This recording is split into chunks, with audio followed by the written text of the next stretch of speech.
Hey, let's start the show. For Friday, March 18th, 2022. Welcome to This Is Only a Test, the official podcast of Tested.com.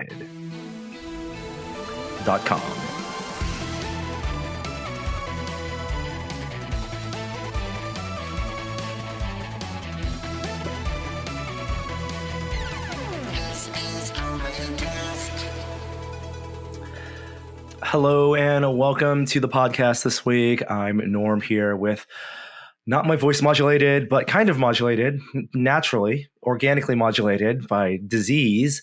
I have a cough. I have a cold. I've been recovering all this week, so I apologize for the late recording. I had to postpone the recording this week, but thankfully, our two co-hosts here have been very accommodating, so I want to introduce them right away. Kishore, good to see you. I'm always here somehow. Somehow. Yeah, just waiting, ready to press record. Where's your Thanos mug? I have it. I'm feeling more optimistic this week, so I don't have my Thanos was right mug Was going. there something like the Bills trade that I don't know about in the NFL that made you happy? No? No. I did spend $800 on a new Bowen sculpt, but that's for another time. Wow. Okay. All right. And if you listened to the podcast last week, you might have heard that Jeremy Williams has retired, has put up his podcast headphones and hung up the microphone. Whatever you do when you're done podcasting, he's gone into full game development. We might see him in the future. He appreciates, he's communicated to us, he's really appreciated all the lovely comments from you out there. So we're going to start bringing in some familiar faces and maybe some new faces. Our first guest this week is Ariel Waldman. Ariel, so good to see you. Yeah, excited to be back on Tested. Oh my goodness. It's been a while. I think we last saw each other when we recorded some of your favorite things and recapped some of your adventures from the past year. But for folks who maybe just listen to the podcast, who maybe miss Off-World, which is a podcast that Ariel and I used to do. Of course, Ariel is a wonderful science communicator, writer, and explorer. Well, we wanted to use this opportunity because we know the three of us have been watching a lot of Star Trek Picard lately to talk and catch up about that show, but also catch up with you. So Ariel, we'd love to know how things have been going since we saw you last, since the listeners may have heard Off-World last. So what's been going on in your world? Yeah, lots of exciting stuff. My big project for the year is that I'm hopefully going back to Antarctica in December of this year. I say hopefully because the pandemic can always throw a curveball, but so that's a big effort that's only going to be ramping up more. But other than that, yeah, I've been writing a book, working on a book version of Off-World and diving into the science of sci-fi and all that fun stuff. And also president of the San Francisco Microscopical Society, which is as, geeky as it sounds. They got started back in 1870 and, just exploring the tiny world out there, which is, an interesting contrast from a lot of the work that I've done over the past, decade, looking out into the cosmos. So I like, exploring it all. You know what I was going to say, Ariel, I was looking at when we first met. I've actually known Ariel longer than I've known Norm. We met in the late aughts. I think it was like 2009.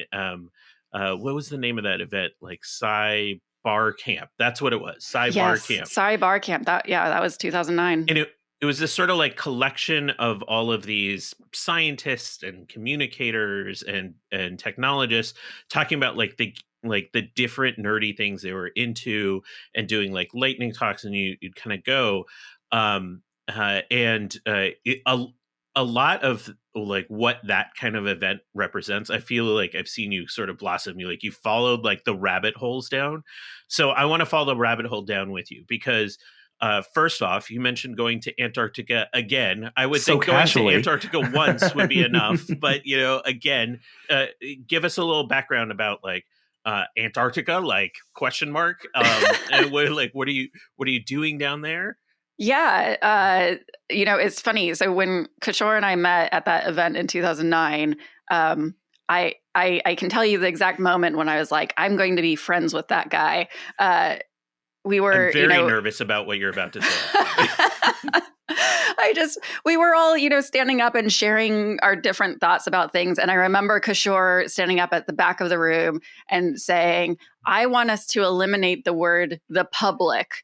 And I was like, yes, because in science, it's always this entity out there, the public, well, what does the public think? Or we have to somehow do outreach to the public. And it's weird and uncomfortable and just kind of wrong, actually. So I remember that, Kishore, and I was like, yeah, that guy, I'm going to get along with him. So that was funny. But yeah, so Antarctica.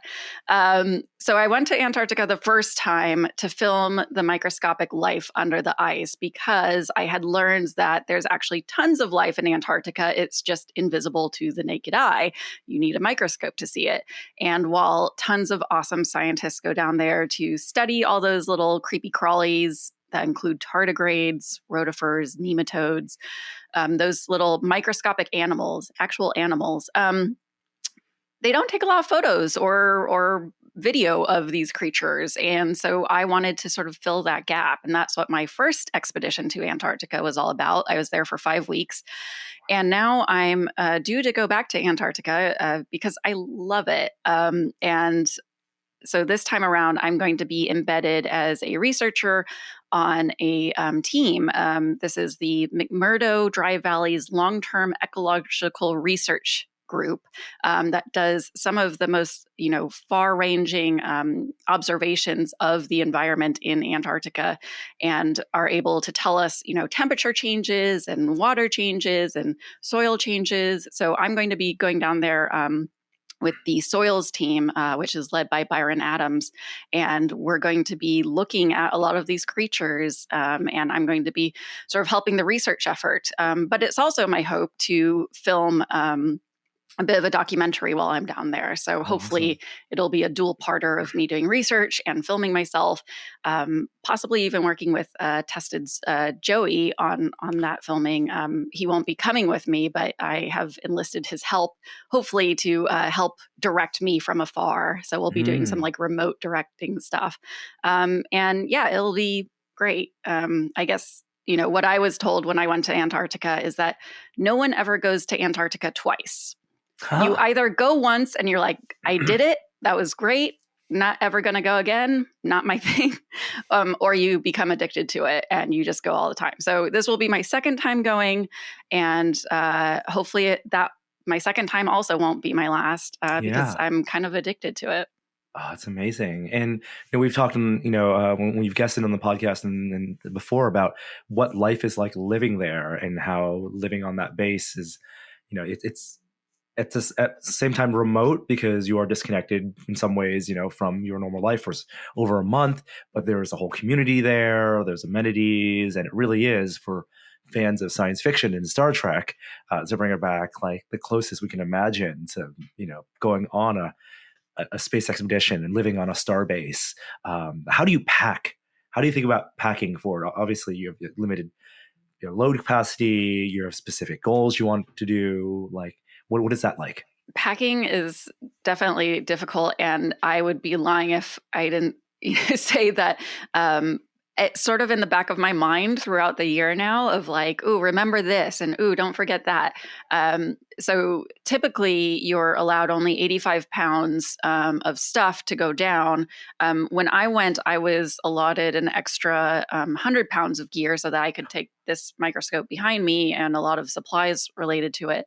I'm hoping I'll get that 100-pound overage again. But even with 185 pounds, you have to think really efficiently about how you pack, because that's got to include all of your clothes, all of your boots, all of that stuff, which really adds up quickly. And this time around, so the first time I was there, it was 5 weeks. This time might be more like 8 or 9 weeks. Oh my goodness. So even longer. And packing is a combination of thinking efficiently, but also knowing what things should take up space. So having lots of socks, for instance, I've been told is one of the most important things, because changing your socks in Antarctica can make you feel instantly better because, they're in boots, they get sweaty and it's cold and dry. So they can surprisingly affect your mood.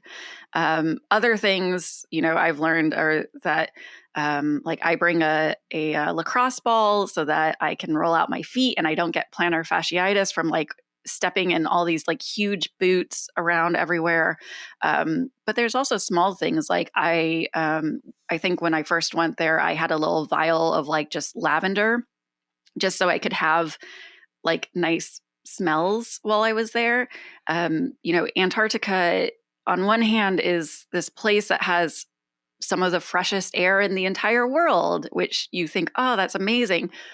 But there's no plants there. So you have this fresh air, but you smell nothing. So having, lavender or some sort of scent while you're there, I've found is actually like really important for like kind of self-soothing a bit. So less of miscellaneous things like that. But I've got a huge packing list in my notes app that includes, everything from all the gear for my outerwear to, lab supplies and different things. And it's kind of an ongoing work in progress. Do people leave things there? Like they bring stuff and it's left there for, for future visitors, and it becomes like, Yeah, there's a whole, so McMurdo is amazing because, so when I go out and do field work, yeah, I'm in a little camp with like 6 people or something, and we're in the middle of nowhere and there's no one else around. But when you're in McMurdo, you're in the largest space in the entire continent. And at the peak of summer, it's up to around 1,000 people in pre-pandemic levels. So it's like a little town. And they have they've got like a little coffee shop and other things, a little store. But there is sort of I wouldn't say it's a lost and found, but kind of stuff that people intentionally leave behind for other people to have. And it's called something like the Skua store. And Skua is a name of essentially a really large seagull that lives in Antarctica, and they are scavengers. They are known for picking up anything. They will try and attack you and get your food, and you're not supposed to interact with wildlife. So it's this kind of big tension thing between the skuas and everyone else.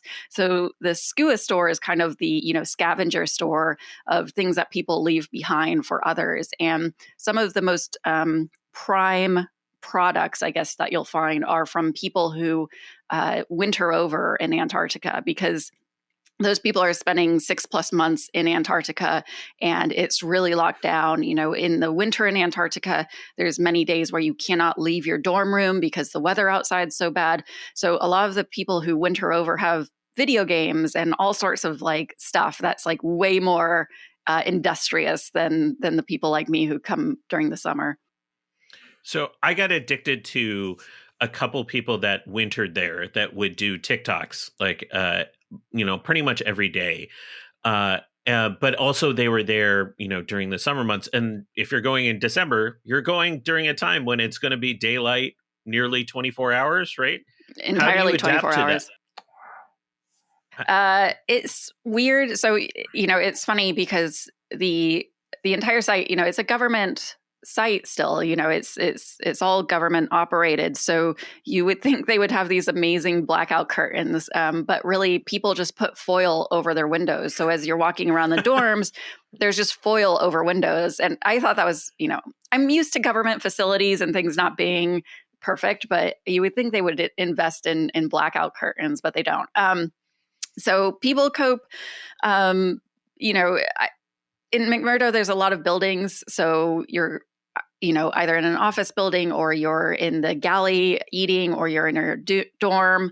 And so, that means you're kind of closer to what you would have at home. Lights are on, lights are off, what have you. When you're out camping, though, it is really obnoxious, the 24 hours of sunlight, because when you're out in the dry valleys like I am, you have just a normal tent. Like this is your everyday tent that you would use to go camping in a forest. Mm-hmm. And when it's 24 hours of sunlight, those tents, they sort of act like soft boxes. So you're like in the middle of this like bright soft box. So what I ended up doing is it's so cold out there anyway. You're in your sleeping bag and you've got hot water bottles to keep you warm, and you've got like hand warmers to keep you warm, and you drape your parka over your sleeping bag, and you've got a neck gaiter on. And then I had my final thing that I would do before I would go to sleep is I had a hat on and I would just pull it over my eyes, and that's how I went to sleep. But I can't say I really enjoyed sleeping out in the dry valleys, because it's cold and it's really bright. You don't have the ability to foil over your tent to shut out the light. So I just kind of minimally slept and mostly worked while I was camping. Wow. Sounds like a tremendous opportunity. You said it's gonna be the summer if it happens for 2 months. So it'll be I'd be departing in December our time. Yeah. Got it. Okay. Yes. Summer. So it's end of this year, but summer in Antarctica. So, of course, we'll be following and seeing, when and if it does happen, and following your journey and all the amazing content that you'll be making there. But let's switch gears to a different type of expedition, a different type of frontier, because we have now week 3, episode 3 of Star Trek Picard has aired, streaming on Paramount Plus, of course. And I was thinking about this because we've been talking just on Slack loosely about it. I was thinking about the season 1 of Star Trek Picard, which we had huge anticipation for. Because sure, you and I watched the trailer at Comic-Con and freaked out when we were at Comic-Con in 2019. And of course, the show premiered at the very beginning of 2020. I think the finale was right in March of season 1. So season 1 of Picard really existed in a different world. We're all watching content differently, and it's been 2 years. So coming back to that show, revisiting Picard again after all the feelings that we've shared about season 1, maybe we should start there, because we should come and say what do we think about season 1. Remind folks what happened at the end of that show. I think we're okay to talk about spoilers. What did you guys think? I'll be curious if any of us really knew what happened in season 1, which is kind of my review of season 1, is that it was kind of like all over the place. It was sort of I thought was going to be about Picard's relationship with the Romulans from the outset, and interspersed there his relationship with Data. Both and none of those things happened. And so I remember leaving feeling that Picard didn't really change throughout the season in terms of like his emotional stakes, his weight, like his perspective on the world. And we never really got much of a taste of how he had changed between TNG and here. We got like little bits of that early. And then some of the more interesting characters were like people in his life that were working at his vineyard, and this whole cast and crew they built, like basically a whole new crew, didn't get a lot of development. I knew it in TNG. It took years for us to fall in love with, Riker and Troy, especially, and all of the cast and characters. But it felt like they didn't advance his crew as much as I was hopeful for. So I'm not even speaking about the plot because I can't even tell you what it was. What about you, Ariel? Yeah, there's just a lot. I mean, it just didn't meet the mark. It just didn't go there. And it was really sad because I love, Picard a lot. And, I'm not as encyclopedic about Star Trek as both of you are, but I was still, hoping that, it would feel like something that I knew and then push past, but instead, it aligned more, unfortunately for me, with Star Trek Discovery, which is so hit and miss with episodes. That's a whole nother discussion, but there was just a lot of stuff that didn't have any depth. There was, we in Offworld, these were some of the last episodes of Offworld that we recorded. We discussed a lot about synthetics, and we were hopeful in the first episode that there was going to be a much larger exploration about synthetics. And in a way, the Picard season 1, there was, but there was all this other stuff about this other dimensional weird creature coming out at the end. And then, the evil brother and sister and what they were up to. And it just all got muddied and it didn't really come together. And it was, unfortunately, disappointing because all of us were going into this going like, yeah, what are you going to show us? But this is why I'm so excited for season 2 of Picard, because I don't feel that way about it. I feel like so far it's been amazing. And maybe our expectations have been realigned. I think there was so much of this anticipation going into season 1 of this coming back to a beloved character and all the baggage that we as viewers and fans of the show had with that show, and the way his relationship with Data kind of unceremoniously ended at the end of Star Trek Nemesis. And it was, I wouldn't say a bait and switch, but all the promotions tease this Data connection being the emotional draw of the show. But as Kishore mentioned, it ended up being about a new crew. Like, I don't think any of us were prepared, to think of this, if it was going to be a 1-season limited series, to have him go through the first 4 episodes, finding this new crew that we had to learn about and then get to grow and maybe like. And that's not kind of what we thought we were signing up for. And maybe that was the biggest surprise then going into season 2, is that they're sticking with that crew. It's like they're treating this, even though they've written this as a 3-season story arc, they're done after season 3. They actually just finished filming that. They finished filming. They did season 2 and 3 production back to back because Patrick Stewart is 81 years old, right? But they're kind of treating this like a mini series of a small pocket-sized Star Trek show where it is about a crew. And thankfully, we know these folks now. We know Raffi, we know Rios, we know Agnes, we know Eleanor, right? All these, and we may not like and love them in the same way yet, but we at least have a good starting ground. And they also have moved forward in a year and a half since we last saw them. So maybe let's talk about where these characters are as we first get introduced to them, and this new mystery that this season is about, and what familiar characters from TNG we get to see. What did you guys think about the Stargazer? Was my big question, because this is a direct connection to the first ship that Picard had commanded, and now they give this to Rios, and it's a big character change for him, being a loner captain to now being like almost like a captain that we would imagine Riker being. Yeah, I mean, so at this point, 3 episodes have come out. I think we established Kishore and I have seen up to episode 3. You've seen up to episode 2. 2, yes. And then just for this question, I guess, focusing on episode 1, which is, really featuring the Stargazer.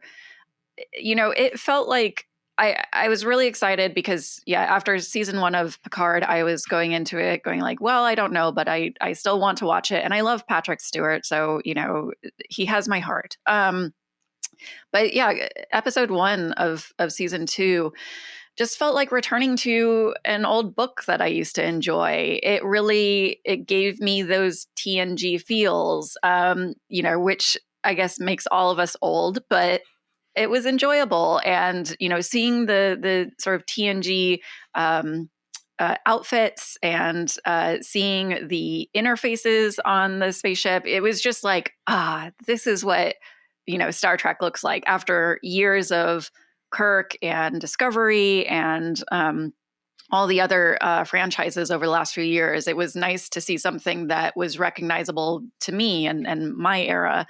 And it was enjoyable. And I left episode 1 going like, maybe they've done it. And I kind of honestly have left even episode 3 going like, I really enjoy this. Like, I'm actually invested and it doesn't feel so forced like season 1 did. Kishore, what do you think?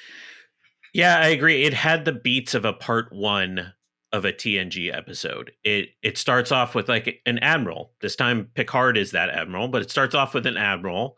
There's some tension with a captain. The captain happens to be Rios. They have to respond to some crisis in space. Amidst that like crisis in space emerging, Picard has a crisis of conscience and has to go visit like an old trusted colleague. That used to happen in 10 Forward. This time it happens in New Orleans. Like, all of those beats that we're used to started to come out. So I enjoyed it from that perspective of it did feel nostalgic and it did feel appropriate to his character. The one thing I will say is like, I also felt a little like let down by that nostalgia in the sense that they were just like, oh my God, season 1 didn't work. Let's just go back to how TNG operated. And that makes me nervous about the rest of the season, is that we'll just watch a series of TNG episodes over again. Oh, I'd be happy if it was that.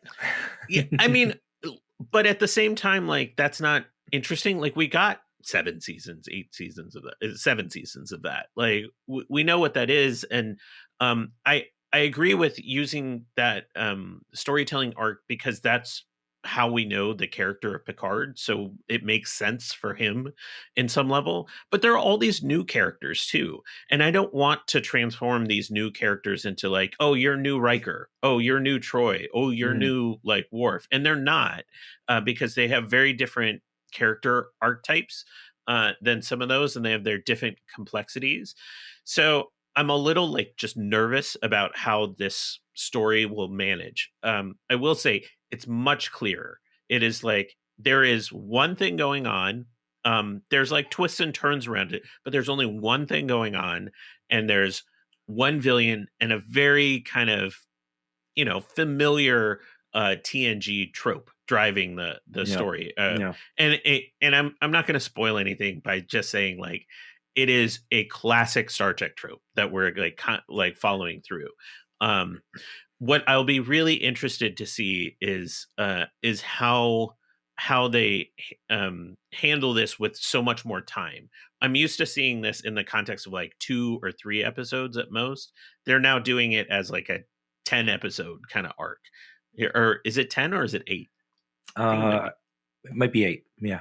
Yeah. And I mean, well, without spoiling, each of the 3 episodes take place in an entirely different world, like, so it's, and I mean, world in sort of the broad sense, not like a specifics, setting, yes. like planets or something, but like, so to me, that's kind of how it's being chunked out right now. Is you've got a very clear arc, and then like you're seeing that arc through a different world in each episode, at least so far to episode 3.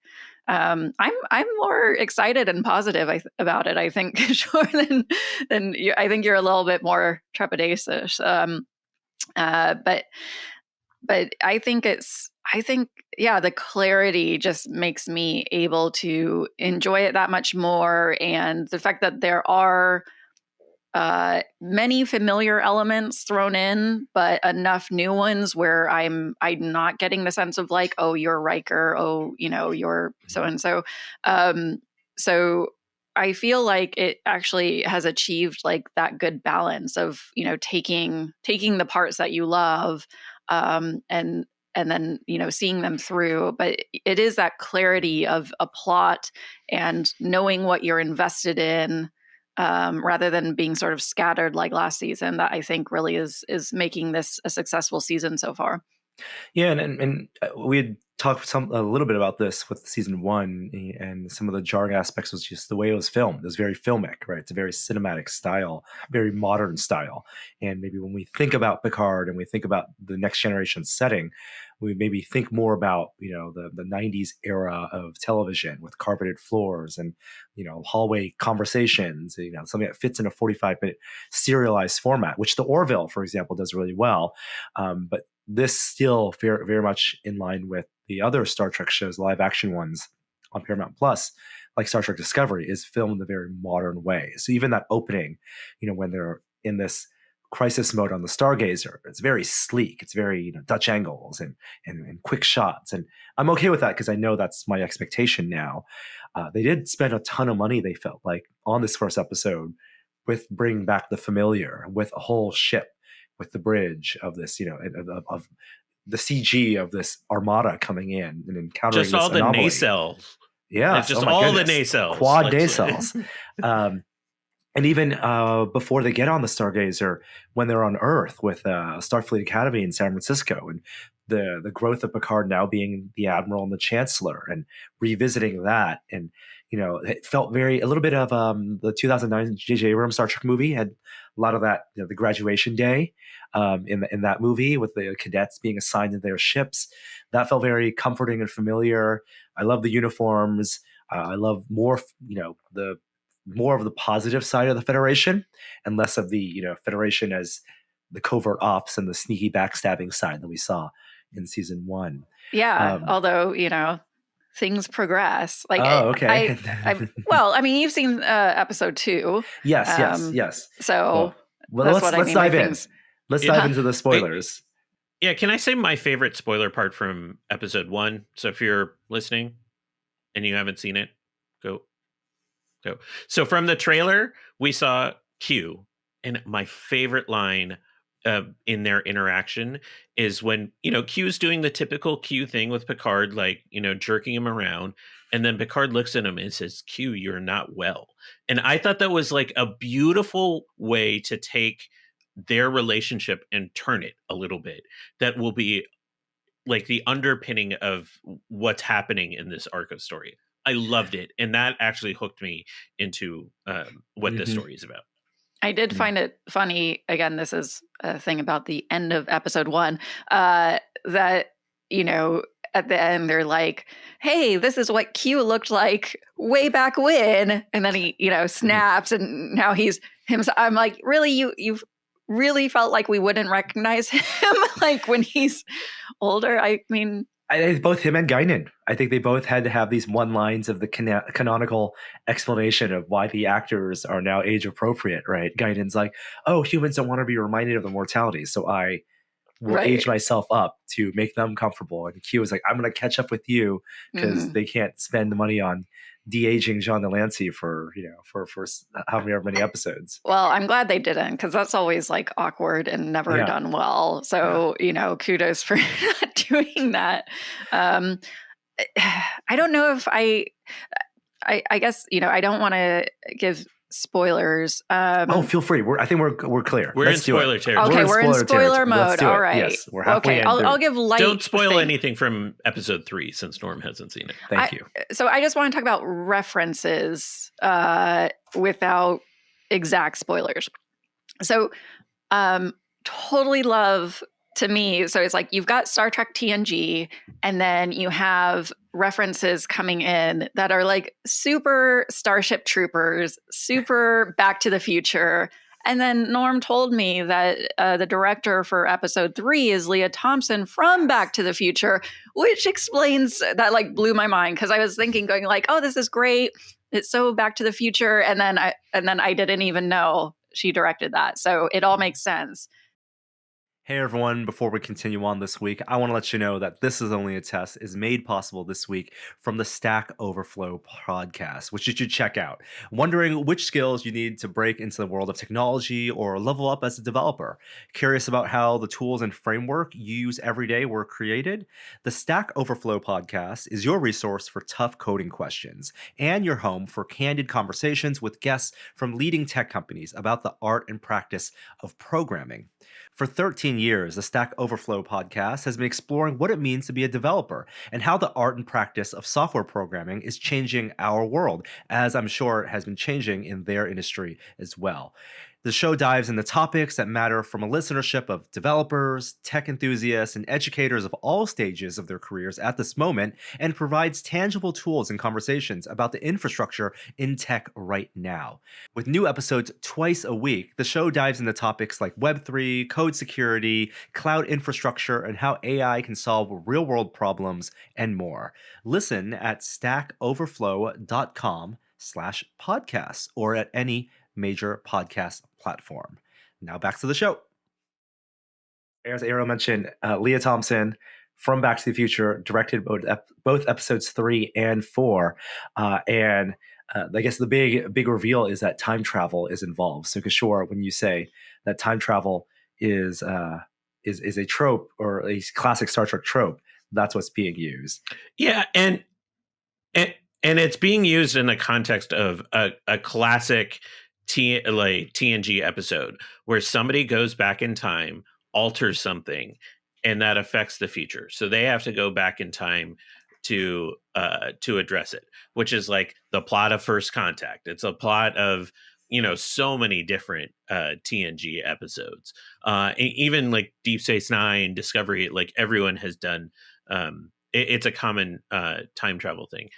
The Borg Queen is in this, but has like a new Borg Queen aesthetic. Sign me up for like chic Borg Queen. I thought that the look of the Borg Queen was just astounding. Little Doc Ock meets Borg Queen. Ariel, let's get back to the time travel aspect, because not only is there time travel, but there's like in the movie First Contact, there's like the changes in the past affect their present, and this whole second episode is based on this alternate reality. It's not the mirror universe, so it's not like multiverse that we see in pop culture these days.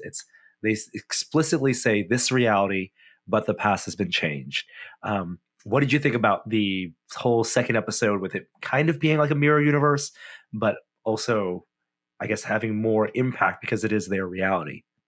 Yeah, I think, there's a lot to be said in the second episode and third episode that I feel like Star Trek has lost faith in reality, of our actual reality a little bit, because there's so many references in episode 2 and 3 about the state of the Earth and the way that the Earth went around the time that we are all alive right now.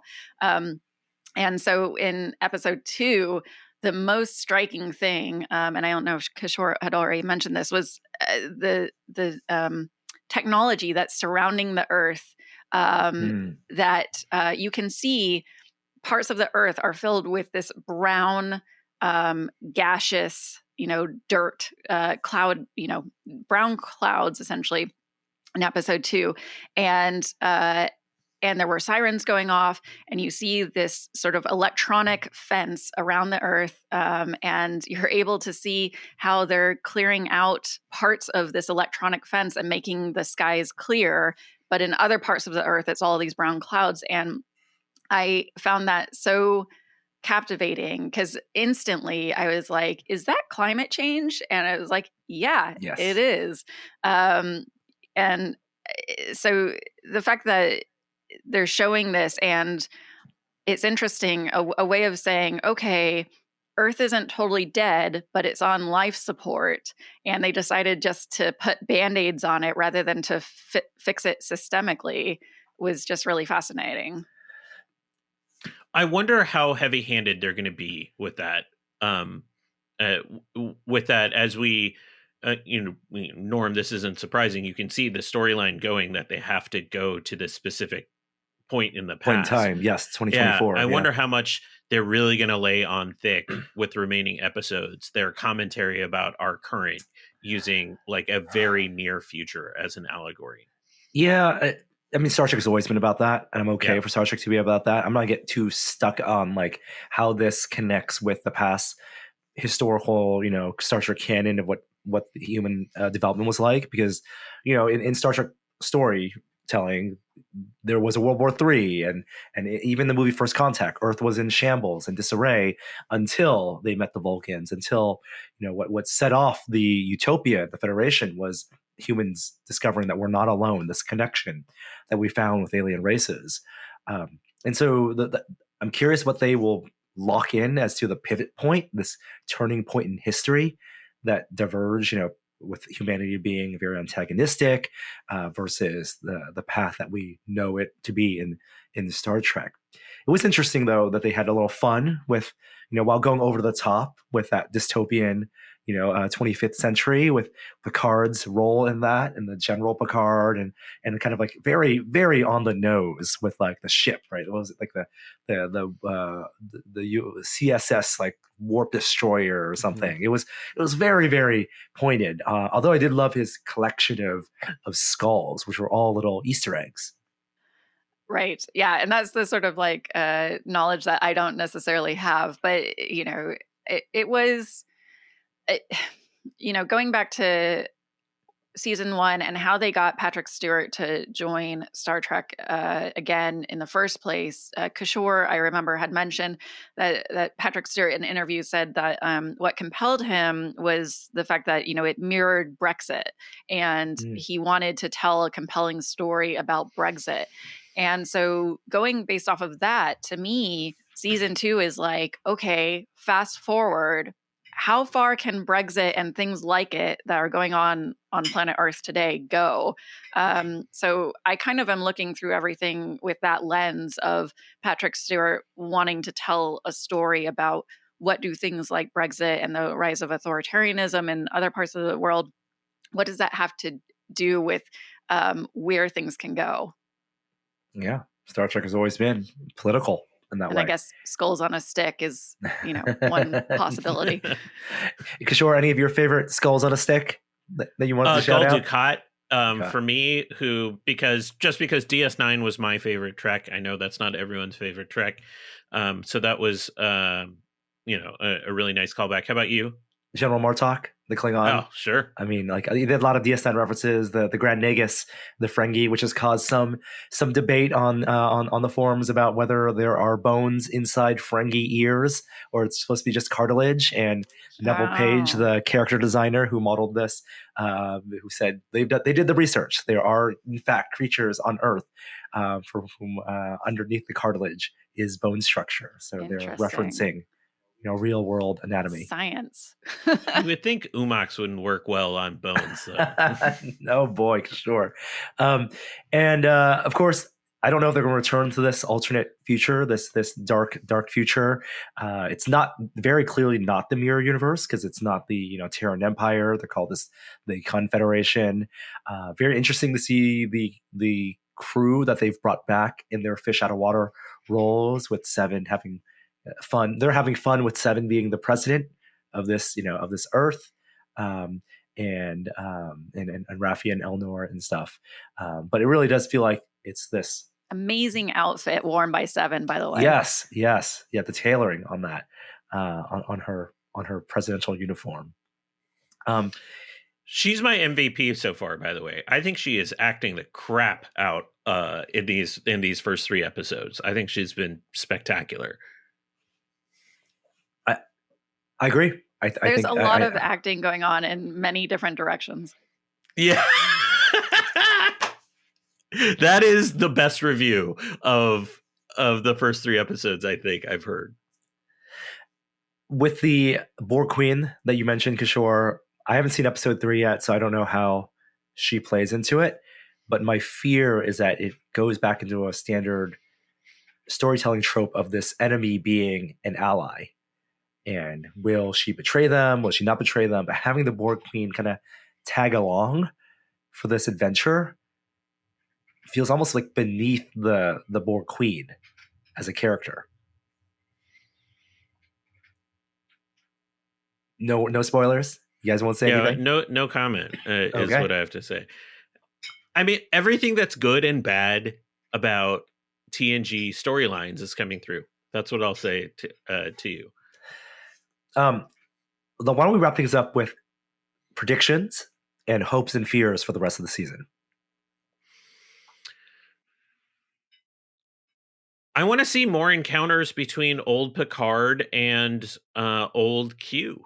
I actually like the Q episodes, the parts that worked when it was just Picard and Q arguing. And in the argument, them kind of growing in different directions. And when Q set it up that this isn't the trial, this is penance, I want to understand, what's going on there.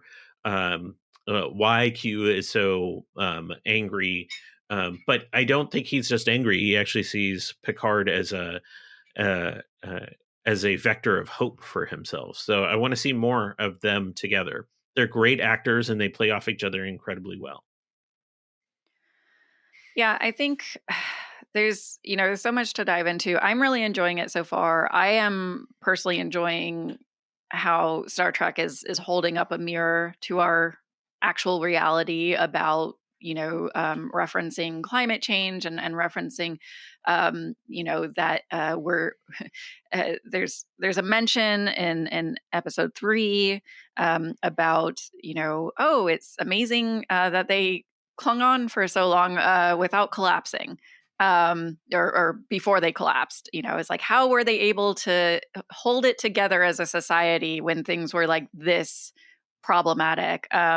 I'm personally enjoying it because so far, yeah, it's not feeling heavy-handed, and it's feeling just little mentions here and there. I'm definitely interested in the science technology side of all the climate change stuff and the sort of electric fence that they built around the world. I don't fully expect them to explain it, but I'm interested always with the sci-tech side of things. Even though I'm not the biggest person who's invested in the Borg, I'm really interested to see where they're going, because they're definitely setting up the stage to build more compassion and understanding between the Borg and everyone else. And I think that could potentially be really interesting, where the Borg is not as evil, or at least they're evil but better understood than they have been. And so I think that can be a compelling thing. But mostly I'm just kind of enjoying, we've got a crew going through different scenes and worlds, and it's done really well. And I'm enjoying the Back to the Future and Starship Troopers references. And so it's kind of just a fun ride right now. Yeah, I totally get what you mean about the Borg and the character of Agnes Jurati, Alison Pill's character, who is so important in season 1, being the scientist, researching synthetics, and the Borg and synthetic life has always had this interesting relationship. She seems to be the avatar for whom we'll have, if there's empathy to be felt for the Borg or some type of connection, it's going to be through her character, especially with how aloof she's portrayed in the beginning and finding her place in the world. It seems like everyone has a pairing, between Raffi and Seven, Eleanor and Raffi as well. A very motherly bond there. Picard and Laris in the opening. That was a very interesting development. They killed off her husband a year and a half ago unceremoniously, also just to perhaps kindle something there. But for Agnes Jurati, for her, and to have some journey for her in development, I think the writer is very cognizant of making the most out of all those characters. I guess for her it'd be Rios, but that's a very contentious relationship as we've seen it so far. I'm liking the characters. I like them more now after kind of going back to them a year and a half later, 2 years later, which is a weird thing to say because they are very new characters in the Star Trek universe. And I'm curious. John Delancey has said that his Q will only appear in season 2, so they're not going to extend it to be like a 2-season storyline. Season 3 will have its own story, but they know how to. They've written the ending. The best things about TV shows is to not let them go for forever, and I hope the writers build up the right emotional resonance over the next 2 seasons, and bring back some cameos. I think some of my favorite parts of season 1 were Riker and Troy, and hearing how they've been doing. So maybe LeVar Burton, bring him in, bring in Worf, bring in Michael Dorn, bring in Wesley. I want to see where these kids are. Oh, come on. We got to get more obscure. Give me Dwight Schultz coming back as Barclay. Well, he and Seven would know each other, right? Yeah, from Voyager. Yeah. Bring in the cameos. Maybe save that for season 3. I would be happy if season 3 was like cameo fest, nostalgia fest. My ultimate dream that might not be shared by everyone would be cameo of Janeway, which sets up a Janeway proper show. Oh, yeah. So that would make me really happy. Admiral Janeway show would be dope as hell. She was, I think she's the most underrated Star Trek captain. And she's still in the Star Trek family. She's voicing Janeway in the animated show that's on Paramount Plus, playing a holographic version of Janeway, of course, and still very active acting, and great on social media as well. So they should be all one big family reunion. And if they want to bring in the Discovery folks, if they want to reference that and tie it all in, I mean, there's never been this many Star Trek shows on television at once, between Lower Decks, Strange New Worlds, Picard, Discovery, just wrapping up, all of that. I mean, it's pretty incredible for the money to be out there to produce this stuff. All right. I think that does it for a little bit of a discussion and recap of at least the first 2 episodes of Picard. Maybe Ariel, if you're still available, we'll have you back on when the season wraps up, and we'll kind of recap our impressions then. But until then, people can follow you and find you online at Ariel Waldman on social media, and you have a Patreon as well. Yep. Also Ariel Waldman.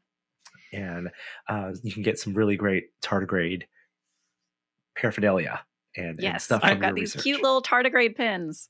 Yeah, I encourage people to check out Ariel's former book, "What's It Like in Space," which is a series of interviews with astronauts about their experience in space, which feels all the more pertinent right now as we're like talking about the future of the ISS and other things. Yeah. And we'll be back next week with some new guests as well, as we try to fill the big empty seat that Jeremy occupied. And Kishore, good to see you as always. We'll talk about that big Bowen statue you bought another time. Oh, it'll make an appearance. I would love to see it. But until then, we do have an outro this week. This one comes courtesy of Joel. Thank you so much, Joel, for making these. And with that, we will see you next week. See you next time. Hi there, I didn't see you. That's it.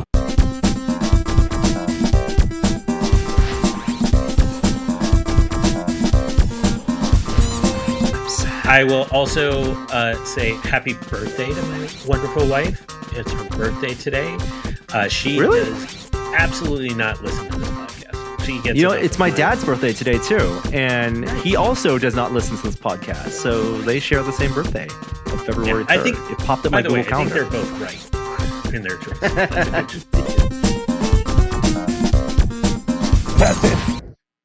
That was awesome. All right, they're still right. Yeah, absolutely, still right. See everyone next week. Bye.